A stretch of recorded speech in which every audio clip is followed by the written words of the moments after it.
Okay, this is a recording to go over the quiz on monopoly. So, okay. In the graph above, if the firm produces 10 units of output, its economic profit will equal to what? So if we look at the picture, we see here's marginal revenue, here's marginal cost.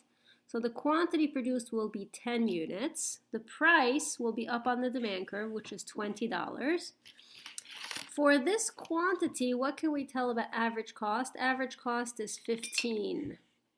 So the difference between price and average cost is the profit per unit.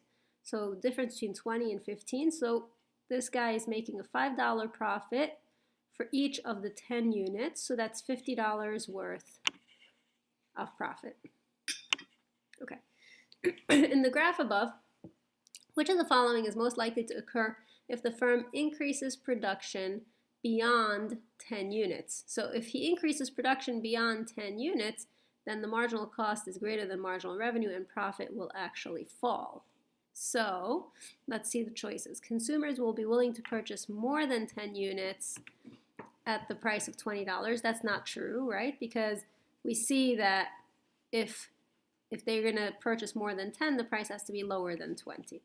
The firm would have to lower its price to sell more than 10 units. That is correct. The firm's profits would increase. That's not true. The firm will definitely experience a loss. No, it's not going to experience a loss. It's just going to have lower profits. The firm's average cost will initially increase. No, actually, you see that the average cost is falling and then eventually increase. So the only correct answer is the firm would have to lower its price to sell more than 10 units. Within the range of market demand, which of the following is consistent with the conditions of a natural monopoly? So we know a natural monopoly is when the long-run average cost curve is falling. Okay? Let's see. Long-run average cost decreases as output increases. That's the answer. Okay, the profit-maximizing firm depicted in the graph above should do what? So let's take a look. This firm, here's marginal revenue, here's marginal cost, quantity is profit maximizing, this is the price. At that price, he's losing money, but he's not going to shut down immediately because the price is greater than average variable cost. So we know that the firm will stay in business in the short run. In the long run, he's going to exit. Let's look at the choices. Exit if conditions do not improve in the long run. That is correct. Okay, let's look at the other ones. Increase price to maximize profits. No. We know that the profit maximizing quantity is this and the profit maximizing price is this. He can't do any better. Use less capital and more labor to reduce cost. No, he's already using the best. So again, the answer is exit if conditions do not improve in the long run. Most economists argue that a monopoly is inefficient because, let's see, so we know that the monopoly is inefficient because it's producing a smaller quantity than would be ideal. The ideal is the perfect competition situation. And as a result, there's deadweight loss, right? So let's see. It has no incentive to minimize cost. That's not true because the monopolist can still minimize his cost in order to increase his profit. Earns too much profit by charging consumers any price it wants. No, it doesn't charge any price it wants. It has to be charged somewhere on the demand curve. Usually produces unsafe products if not regulated. That's not true. If it's going to produce unsafe products, nobody will buy them. Produces too little output and sets a price above marginal cost. That's the one. Okay? Produces too little output and sets a price above marginal cost as opposed to the perfect competitor where it sets a price equal to marginal cost. The primary purpose of antitrust laws, these are laws against monopoly, okay, is to protect consumers from fraudulent business practices. No, it's not about fraud. You just want to make sure that the consumers aren't being taken advantage of and the price is too high. To prevent firms from monopolizing trade and to promote competition. That's the answer. Okay? If the monopolist chooses to maximize total revenue rather than total profit, it will choose which combination of price and output. So we spoke about this in class. If you're going to maximize total revenue, then you would choose the quantity where marginal revenue is equal to 0, which is this quantity. It's Q3. And you would charge price P3. Okay, that's the answer, P3Q3. If the monopolist produces the allocatively efficient level of output, whenever they're talking about allocatively efficient, they're talking about the perfect competition outcome. If you remember at the beginning of the semester, we said the thing that economists try to do is to see how can society allocate its resources efficiently, okay? And so perfect competition is the efficient allocation. So if the monopolist produces the allocatively efficient level of output, meaning the perfect competition output, instead of the profit maximizing level of output, consumer surplus will increase, right? Because essentially the output for monopoly would be where marginal revenue equals marginal cost, which is this quantity and this price. So the monopolist is at point J.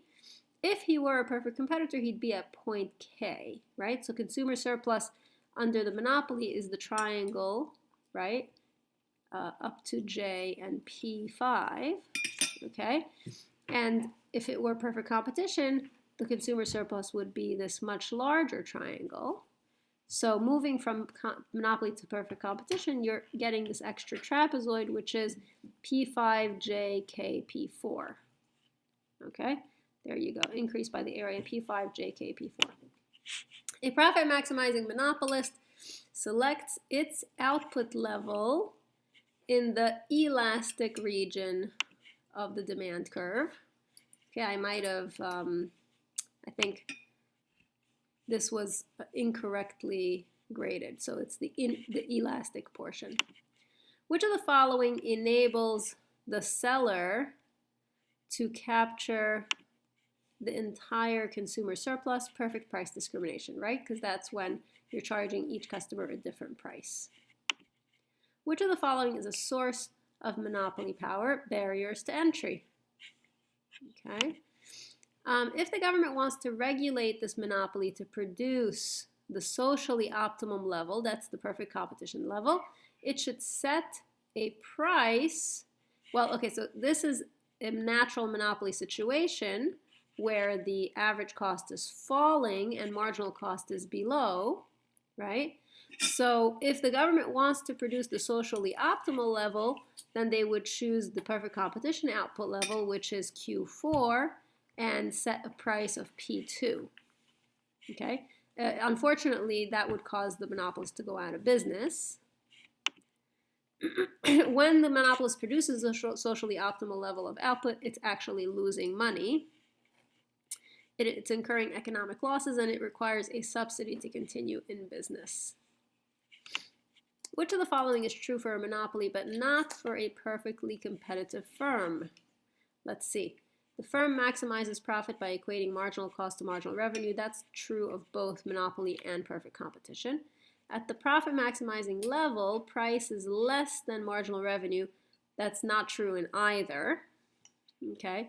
In fact, in perfect competition, price equals marginal revenue. In monopoly, price is greater than marginal revenue. The firm earns zero economic profit in the long run. That's true in perfect competition, not in monopoly. The firm's demand curve is the same as its average revenue curve. That's for the perfect competition. The firm faces a downward sloping demand curve. That's true. That's the one. So in a monopoly, the firm faces a downward sloping demand curve. A monopolist introduces a technological innovation that lowers the marginal cost and average cost of production.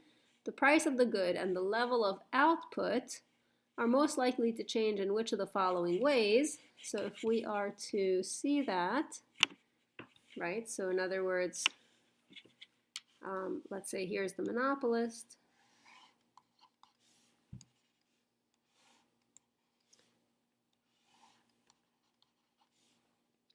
And here's the marginal cost. So originally, the monopolist is choosing this point if you're able to reduce the marginal cost. Okay, so then the quantity produced will increase and the price charged will decrease. Okay, so price decreases, quantity increases. Which of the following is always true of a monopoly that's producing a level of output such that marginal revenue is negative? So if marginal revenue is negative, then you're producing at the part of the demand curve that is inelastic. Okay? Then it is producing where it could decrease output to increase profits. Okay? So in order to increase profits, you have to reduce output. Because remember, if you are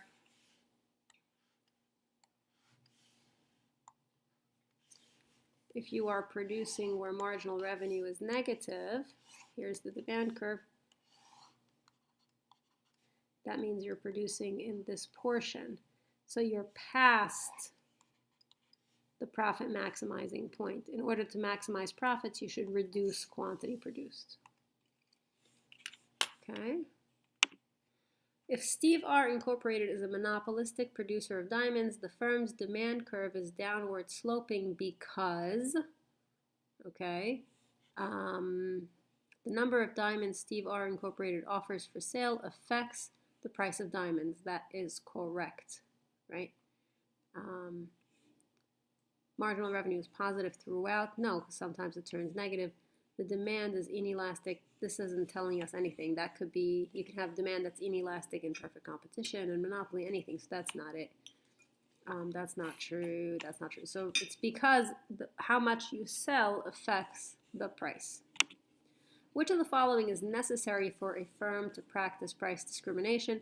You have to be able to prevent resale. In order for a firm to engage in price discrimination, it must be able to separate consumers into different groups based on demand elasticities. Okay? The idea being that with price discrimination, if you have two different sets of customers, let's say one set of customers have one set of elasticities, another set of customers is different, okay, and they both face the same marginal cost, so then you're able to charge, hold on, you have to first, this would be the marginal revenue associated with these guys, this would be the marginal revenue associated with these guys, so these guys you would produce this quantity and charge this price, and these guys you would produce this quantity and charge this price. So you would charge a different price to the two different groups. The two different groups are different because they have different elasticities. Okay, we didn't go over this, but the truth is there's actually even a formula you could use of how much markup you could charge depending on the elasticity. If you have, so the customers that are more inelastic, you charge them a higher price than the customers that are more elastic. But you have to be able to separate your customers out depending on their elasticities. Okay, and that's true, by the way. Either you're able to separate them by you seeing them or having them self-separate. But the point is, you have to be able to somehow separate them into different groups based on different demand elasticities. For the firm shown in the graph above, the short-run profit-maximizing strategy would be to set output where. So in this case, you have a monopoly, as shown by the downward-sloping demand, marginal revenue, marginal cost, so the quantity is Q1, and the price is P3. Okay, and if you do that, you're making a positive profit. So Q1, P3, and earn an economic profit, right? Normal profit means zero profit, so that's not the answer. So it's this one, economic profit. The most profitable level of output for any firm operating in the short run is the level of output at which marginal revenue equals marginal cost. That's an easy one. For an unregulated monopolist, the profit maximizing quantity will always be, that's not true, where marginal revenue, where price equals no, where price equals no, where the marginal cost curve, no. This is a mistake. This should say in the elastic region of the demand curve. This is a mistake. Yeah, this is a mistake. Okay. If a per unit tax is imposed on a monopolist, how will the monopolist's marginal cost curve, output, and price paid by the consumer be affected? So if a per unit tax is imposed, the marginal cost will go up, average cost will go up. If marginal cost goes up, then output's going to fall, price is going to rise. So marginal cost shifts up, output decreases, price increases. That's the answer. Okay, I hope you found this helpful.